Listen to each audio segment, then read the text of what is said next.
I currently work here at Seattle University. I'm a residence hall director within some of the learning communities that were involved in this trip out much. I mean, there's violence everywhere.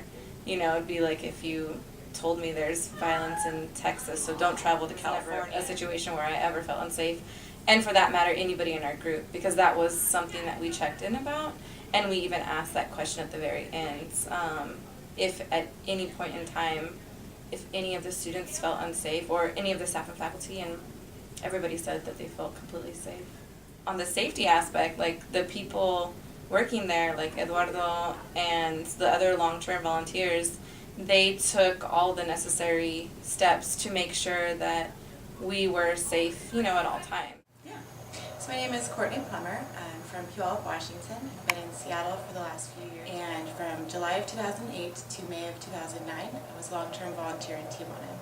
I just recently went back down to Tijuana for my spring break a few weeks ago and had a wonderful time visiting and working with the groups and the families. No different than any other time I'd been down, and I felt absolutely safe. I was there at a time when the violence was escalating, and we as an organization acknowledged that. We never felt that it was unsafe to have volunteers there, but I could sense a certain tension, and the staff absolutely responded to that and took measures.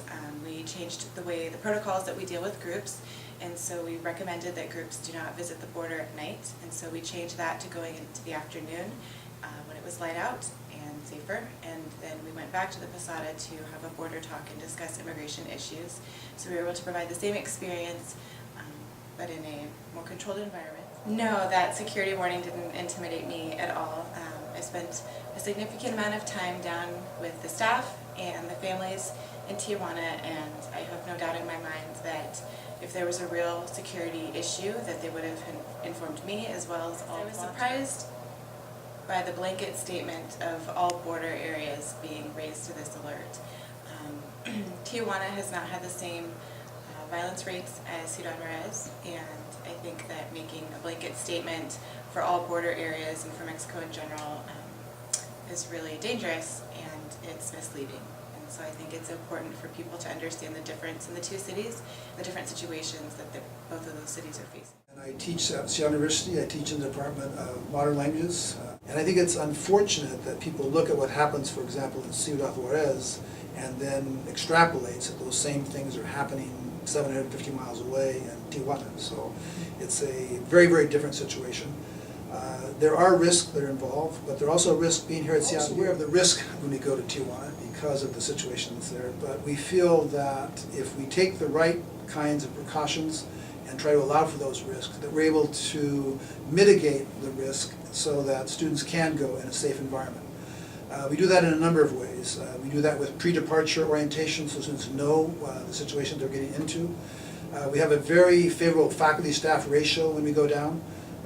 This year we had 11 students and 6 faculty and staff. So we have a faculty and staff member in each van, both driving and handling the walkie-talkie. At no point during the week did anyone in our group feel that there was a security issue. Well, my name's Francisco Bujanda. I just recently went to Esperanza in Tijuana, Mexico with the group 2 weeks ago, and so I was able to offer us that safe space every day in between the work sites. And having dealt with quite a few in various immersion programs, I realized that out of all the programs that I've been a part of, including one that I led groups regularly in Ecuador, it was unbelievably like I was walking my backyard. I just led a group down in December. In case of international travel, there's always an issue of security, but I think just as a leader and as a participant, what grounds you in Esperanza and gives you a sense of safety is the community. My name's Sean Bray. I'm the social justice minister at Seattle University. It was a hard one because a lot of the media was portraying violence on a huge rise going on in Tijuana. And we had a lot of parents, we had a lot of staff, a lot of faculty who were very concerned and asking us, well, should you be doing this? And at the same time, I was in communication with Esperanza staff, with volunteer coordinators, with Eduardo, and asking the questions of what's going on in Tijuana, because here's what we're hearing. And these are people that over the last 8 years I've come to know, I've considered family, and I know that they have a deep care for me personally, and wouldn't invite me into a situation that was problematic. I write to Eduardo or I call down and I hear, Sean, we don't see any difference here. We haven't had any problems at the Posada.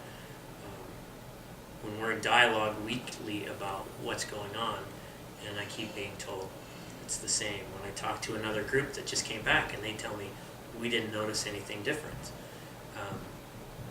That was ultimately what made our decision. That and looking at what is our mission statement, and our mission statement calls us not to back out of places that are in need.